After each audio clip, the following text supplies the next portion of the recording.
कल्पना कीजिए बहनों, आपने पूरे श्रद्धा और विश्वास के साथ हरतालिका तीज का व्रत रखा है। पति की लंबी उम्र और सुख समृद्धि के कामना के लिए आप निर्जला उपवास कर रही हैं, लेकिन अचानक किसी कारणवश आपका व्रत टूट जाए या गलती से कुछ खा पी लें। उस क्षण मन घबरा जाता है, अपराध बोध सताने लगता है और सबसे बड़ा डर ये होता है कि कहीं भगवान शिव और माता पार्वती नाराज न हो जाए। तो ऐसे समय में क्या करना चाहिए, यही हम आपको इस वीडियो में विस्तार से बताने वाले हैं, ताकि आपका विश्वास भी बना रहे और व्रत का फल भी प्राप्त हो सके। नमस्कार, स्वागत है आपका। आज हम बात कर रहे हैं हरतालिका तीज 2025 की, जो इस बार 26 अगस्त को पड़ रही है, जिसे तीनों तीजों में सबसे बड़ी तीज माना जाता है। भाद्रपद मास के शुक्ल पक्ष की तृतीया तिथि पर रखा जाने वाला ये व्रत केवल एक साधारण परंपरा नहीं, बल्कि अटूट आस्था का प्रतीक है।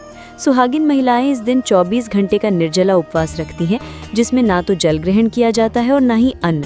सिर्फ मन और आत्मा को संयमित रखते हुए पूरे दिन रात भगवान शिव और माता पार्वती की उपासना की जाती है। मान्यता है कि इस व्रत से पति की उम्र लंबी होती है और वैवाहिक जीवन में सुख समृद्धि बनी रहती है।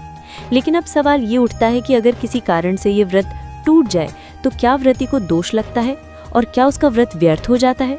तो इसका उत्तर है नहीं, क्योंकि धर्म ग्रंथों में स्पष्ट कहा गया है कि ईश्वर भक्ति में भाव और श्रद्धा का महत्व सबसे बड़ा है। छोटी मोटी भूल चूक को भगवान क्षमा कर देते हैं। यदि हरतालिका बीज का व्रत टूट जाए तो सबसे पहले मन में घबराहट और अपराध बोध ना लाएं, बल्कि भगवान शिव और माता पार्वती के सामने सच्चे मन से क्षमा याचना करें।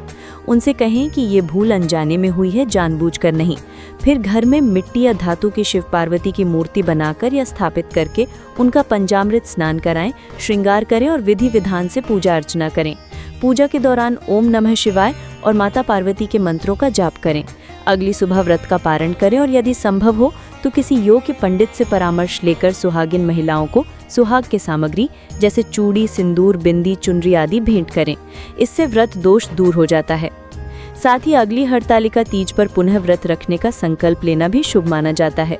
एक और महत्वपूर्ण उपाय है कि अगर गलती से कुछ खा लिया है तो तुलसी दल का सेवन कर सकते हैं, क्योंकि तुलसी माता को भगवान विष्णु की प्रिय और पवित्र माना जाता है। ये व्रत दोष को शांत करता है। यहाँ ये भी याद रखें कि यदि कभी भूलवश व्रत टूट भी जाए तो तुरंत वहीं से व्रत को बंद न करें, बल्कि रोककर दोबारा शुरू करें और दिन भर यथाशक्ति नियम निभाएं। सबसे बड़ा संदेश ये है कि व्रत का उद्देश्य शरीर को कष्ट देना नहीं, बल्कि आत्मा को संयम और पति पत्नी के रिश्ते को पवित्रता देना है।